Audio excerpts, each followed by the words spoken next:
புதுச்சேரியில் கழிவறையிலிருந்து விஷவாயு வெளியானதில் ஒரே பகுதியைச் சேர்ந்த ஒரு மாணவி 2 பெண்கள் உட்பட 3 பேர் உயிரிழந்த சம்பவம் பரபரப்பை ஏற்படுத்தியுள்ளது.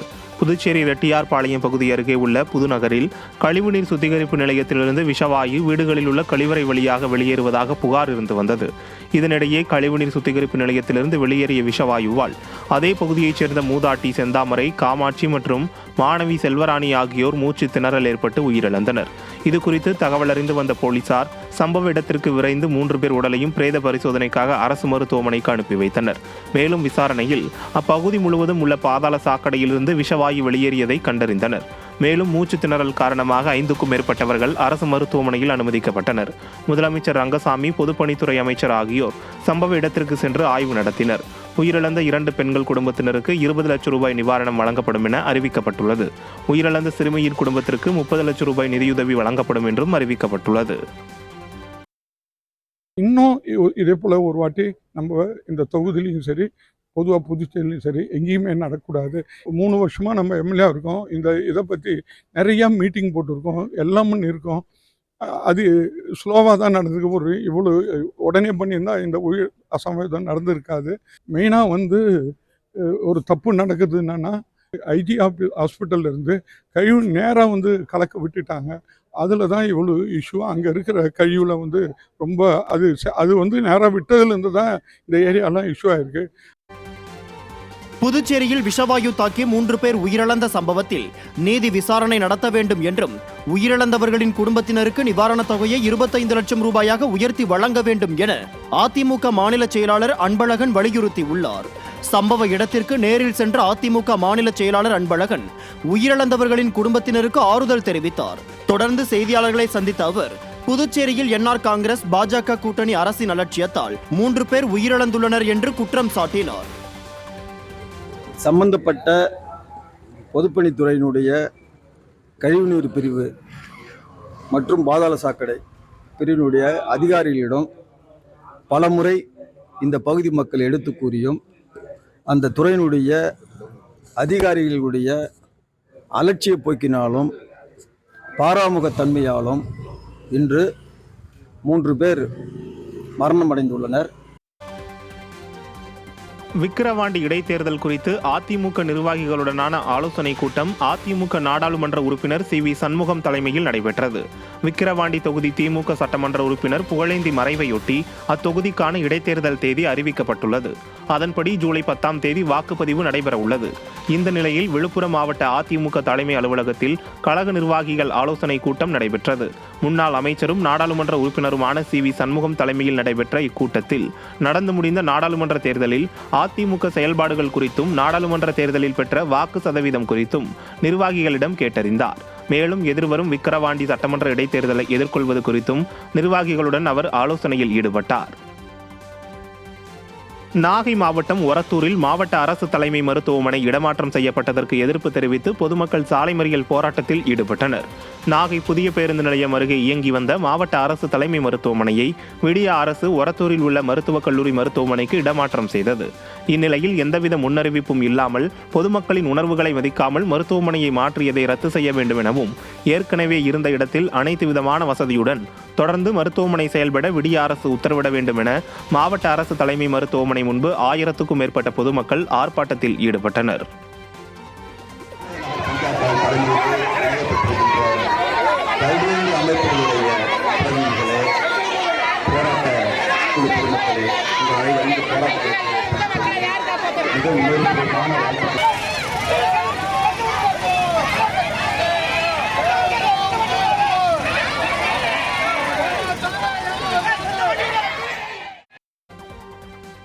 செங்கல்பட்டு மாவட்டம் வண்டலூர் கண்டிகை அரசு உயர்நிலைப் பள்ளி அருகே 24 மணி நேரமும் கள்ளசந்தையில் மதுபாட்டில்கள் விற்பனை நடைபெற்று வருவதாக குற்றச்சாட்டு எழுந்துள்ளது. மது அருந்திவிட்டு அரசு பள்ளி அருகே போதையில் அரைக்குறை ஆடையுடன் சிலர் படுத்திருப்பதால் மாணவர்கள் முகச்சுளிப்புடன் நடந்து செல்லும் நிலை ஏற்பட்டுள்ளது. பள்ளி, கோயில் உள்ளிட்டவற்றின் அருகே மதுபான கடைகள் செயல்படக்கூடாது என்று நீதிமன்றம் உத்தரவிட்டும் விடியா திமுக அரசு இதனை காற்றில் பறக்க விட்டுள்ளதாக குற்றம் சாட்டும் பொதுமக்கள் இனியாவது அரசு நடவடிக்கை எடுக்குமா என கேள்வி எழுப்பியுள்ளனர். மேட்டூர் அணையில் இருந்து காவிரி டெல்டா பாசனத்திற்கு தண்ணீர் வராது என தெரிந்ததால் குறுவை சாகுபடி செய்ய முடியாத நிலையை எண்ணி டெல்டா விவசாயிகள் கண்ணீர் வடிக்கின்றனர். வழக்கமாக குறுவை சாகுபடிக்காக ஆண்டுதோறும் ஜூன் 12ஆம் தேதி மேட்டூர் அணையில் இருந்து தண்ணீர் திறந்துவிடப்படும் நிலையில் விடியா அரசின் அலட்சியம் காரணமாக அணை வறண்டு பாலைவனமாக காட்சியளிக்கிறது. கர்நாடக அரசிடமிருந்து தமிழகத்திற்கான தண்ணீரை கேட்டு பெறாமல் அலட்சியம் காட்டிய விடியா அரசால் 3.5 லட்சம் ஏக்கரில் நெல் சாகுபடி செய்ய முடியாத நிலை ஏற்பட்டதை எண்ணி விவசாயிகள் கண்ணீர் வடிக்கின்றனர். டெல்டா விவசாயி என நாடகமாடிய பொம்மை முதல்வர் தங்களை வயிற்றில் அடித்து விட்டதாக விவசாயிகள் வேதனை தெரிவித்தனர். சென்னை மக்களின் குடிநீர் ஆதாரமாக விளங்கும் பூண்டி சத்தியமூர்த்தி நீர்த்தேக்கத்தில் நீர் இருப்பு குறைந்ததால் குடிநீர் தட்டுப்பாடு ஏற்படும் அபாயம் உருவாகியுள்ளது. 3231 மில்லியன் கன அடி கொள்ளளவு கொண்ட பூண்டி சத்தியமூர்த்தி நீர்த்தேக்கத்தில் தற்போது 127 மில்லியன் கன அடி நீர் மட்டுமே இருப்பு உள்ளதாக தெரிவிக்கப்பட்டுள்ளது. மேலும் பூண்டி ஏரி தண்ணீரின்றி வறண்டுள்ளதால் மீன்கள் செத்து கரை ஒதுங்கி துர்நாற்றம் வீசி வருவதாக குற்றம் சாட்டியுள்ள அப்பகுதி மக்கள் 16 சட்டர்களை சீரமைக்கும் பணிகளை விரைந்து முடிக்க நடவடிக்கை எடுக்க வேண்டும் என வலியுறுத்தியுள்ளனர்.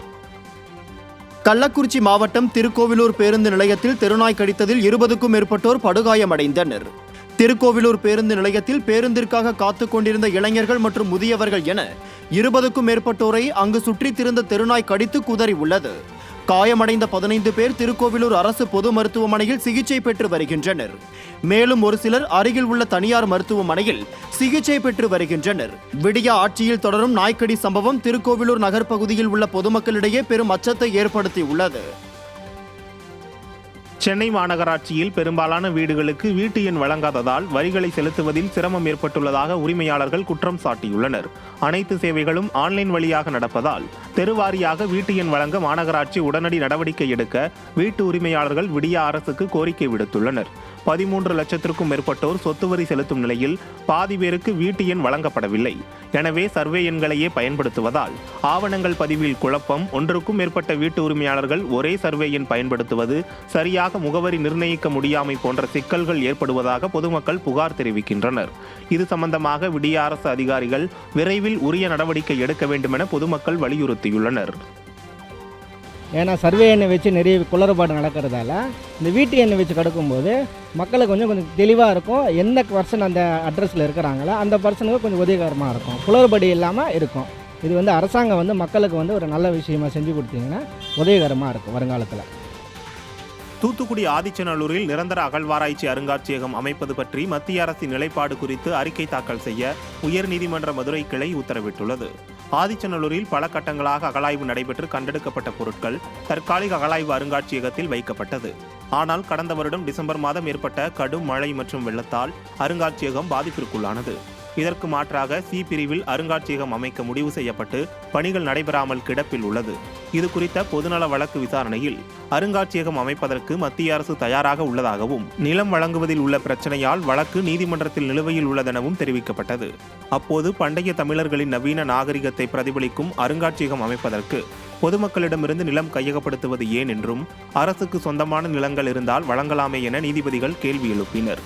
மேலும் அருங்காட்சியகம் அமைப்பது குறித்து எடுக்கப்பட்ட நடவடிக்கைகள் பற்றியும், தற்காலிக அருங்காட்சியகம் சேதமடைந்திருந்தால் அதை புனரமைப்பது குறித்தும் மத்திய அரசு அறிக்கை தாக்கல் செய்ய உத்தரவிட்டு வழக்கை வரும் 27ஆம் தேதிக்கு ஒத்திவைத்துள்ளனர். நெல்லை பாஜக சட்டமன்ற உறுப்பினருமான நயினார் நாகேந்திரன் நடந்து முடிந்த நாடாளுமன்ற தேர்தலில் தனது சொந்த தொகுதியிலேயே 27,550 வாக்குகள் குறைவாக பெற்று சரிவை சந்தித்துள்ளார். 2021 சட்டசபை தேர்தலில் நெல்லை சட்டமன்ற தொகுதியில் அவர் 92,282 வாக்குகள் பெற்றிருந்தார். தற்போது நெல்லை நாடாளுமன்ற தொகுதிக்குட்பட்ட நெல்லை சட்டமன்ற தொகுதியில் 64,732 வாக்குகளை பெற்றுள்ளார். பிரதமர் நரேந்திர மோடி மற்றும் மத்திய அமைச்சர்கள் வந்து பிரச்சாரம் செய்தும் கடந்த சட்டசபை தேர்தலை விட நயினார் நாகேந்திரன் 27,550 வாக்குகள் குறைவாக பெற்றுள்ளது குறிப்பிடத்தக்கது. நீட் தேர்வு முடிவுகளில் குளறுபடி நடைபெற்றுள்ளது என்றும், மருத்துவ மாணவர்கள் சேர்க்கை உரிமையை மாநில அரசுகளுக்கு வழங்க வேண்டும் என வலியுறுத்தி சென்னை நுங்கம்பாக்கத்தில் உள்ள சாஸ்திரி பவன் அலுவலகத்தை முற்றுகையிட்டு மாணவர் அமைப்பினர் போராட்டம் நடத்தினர். இந்திய மாணவர் சங்கம் சார்பில் நடைபெற்ற இந்த ஆர்ப்பாட்டத்தில் ஏழை எளிய மாணவர்களை பாதிக்கும் நீட் தேர்வை ரத்து செய்ய வேண்டும் என்றும், நீட் தேர்வில் குளறுபடிகளை சரி செய்ய வேண்டும் என்றும் மாணவர்கள் கோஷங்களை எழுப்பினர். இதனைத் தொடர்ந்து அங்கிருந்த போலீசார் போராட்டத்தில் ஈடுபட்டவர்களை குண்டுகட்டாக தூக்கி கைது செய்தனர்.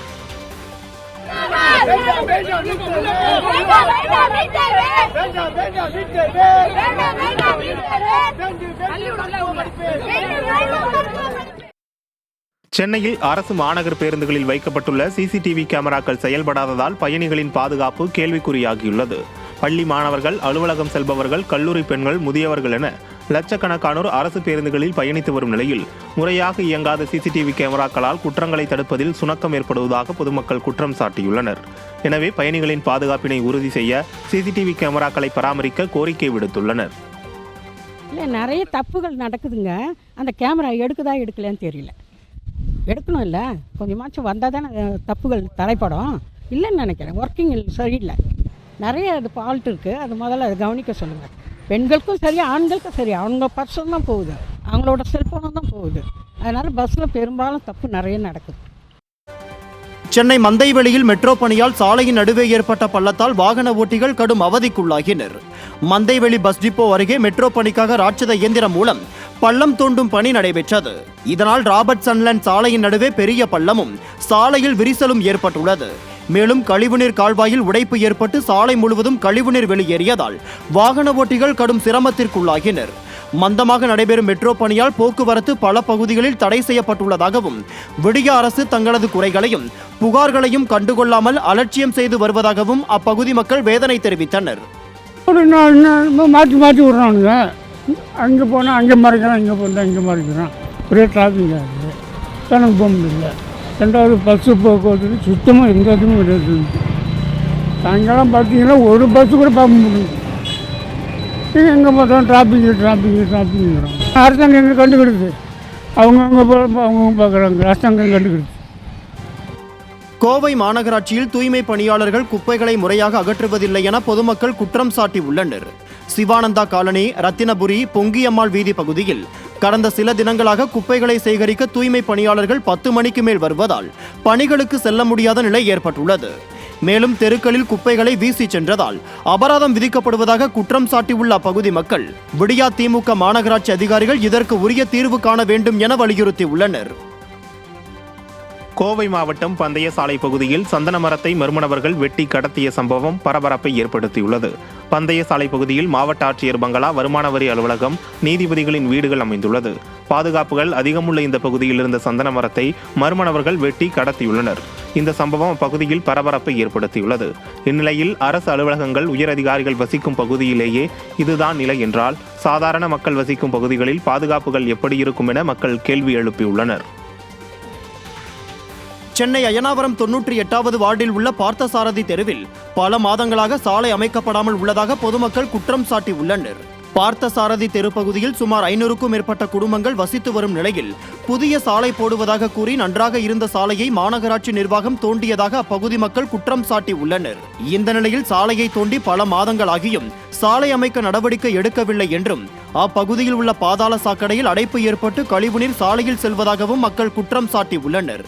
இதனால் தொற்றுநோய் ஏற்படும் அபாயம் ஏற்பட்டுள்ளதாக அச்சம் தெரிவித்த மக்கள் புதிய சாலை அமைக்க வேண்டும் என வலியுறுத்தி உள்ளனர். ட்ரைனேஜ் அடைப்பு அது போயிட்டே இருக்குது. இது கிராமத்தில் வாய்க்கால் போகிற மாதிரி அது போயிட்டுருக்கு. ஓகேவா, அது போயிட்டு இருக்கும்போது நம்ம ஒன்றும் பண்ண முடியாது. ட்ரைனேஜ் என்ன பண்ண முடியும்?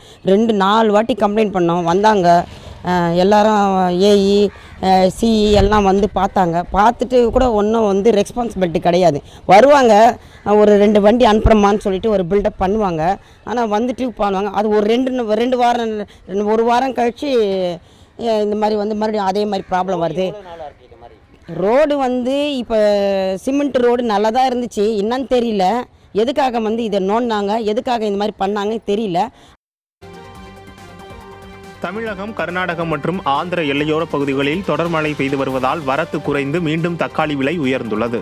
தக்காளி விலை கிலோ 20 முதல் 30 ரூபாயாக விற்று வந்த நிலையில் இன்று கிலோ 40 முதல் 50 ரூபாயாக உயர்ந்துள்ளது.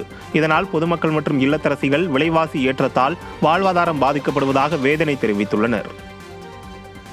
கம்மியாக கிடைக்கும் போது வாங்கிக்கிறோம். எல்லா பொருளுமே ஜாஸ்தியாக கிடைக்கும்போது இப்போ 4 கிலோ 100 ரூபானா இப்போ 3 கிலோ 2 கிலோ 100 ரூபான்னு விற்கிறாங்க. என்ன பண்ண முடியும் சொல்லுங்கள்?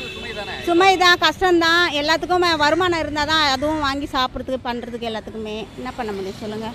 தக்காளி கம்மியாக இருந்தால் ஏதோ ஒரு 2 குழம்பு ஜாஸ்தியாக செஞ்சுக்கலாம், 2 நாளைக்கு வச்சுக்கலாம். தக்காளி கம்மியாக இருந்தால் 2 3 போட்டு தானே செய்ய வேண்டியது இருக்குது குழம்புக்கு. தக்காளி திடீர்னு விலை இருந்தது காரணம் இந்த வெளி மாநிலங்களில் நிறைய மழை பெய்யுது. வெளி மாநிலம் மழை பெய்யும் போது தக்காளி கொள்முதல் பண்ண மாட்டாங்க, அது செடியிலே விட்டுருவாங்க. அப்போ இருக்கிறவங்க மட்டும்தான் அது நல்லா விலை வச்சு விற்பாங்க. இப்போ நாங்கள் கிலோ 40 ரூபான்னு விற்கிறோம். எங்களுக்கு 5 ரூபா கிடச்சா போதும்னு கணக்கு பண்ணி 100 பெட்டி இறக்குவோம். போன வாரத்தில் பார்த்தீங்கன்னா தக்காளி 1 கிலோ 20 ரூபா தான் விற்றுது. இந்த ஒரு 4 நாளில் தான் விலையேறுது. இதே நிலம போச்சுன்னா இன்னும் தக்காளி விலை ஏறும். வெளியில் மாநில மழை நின்று ஒரு வாரம் கழித்து திரும்ப விலை குறைய வாய்ப்பு இருக்குது. தென்னிந்திய பகுதிகளின் மேல் ஒரு வளிமண்டல மேலடுக்கு சுழற்சி நிலவுவதால் அடுத்த 7 நாட்களுக்கு தமிழகத்தில் ஓரிரு இடங்களிலும் புதுவை காரைக்கால் பகுதிகளிலும் இடி மின்னலுடன் கூடிய லேசானது முதல் மிதமான மழை பெய்யக்கூடும் என சென்னை வானிலை ஆய்வு மையம் தெரிவித்துள்ளது. மேலும் அடுத்த 5 தினங்களுக்கு தமிழகம், புதுவை மற்றும் காரைக்கால் பகுதிகளில் ஒரு சில இடங்களில் அதிகபட்ச வெப்பநிலை 2 முதல் 3 டிகிரி செல்சியஸ் இயல்பை விட அதிகமாக இருக்கக்கூடும் என்றும் கூறப்பட்டுள்ளது.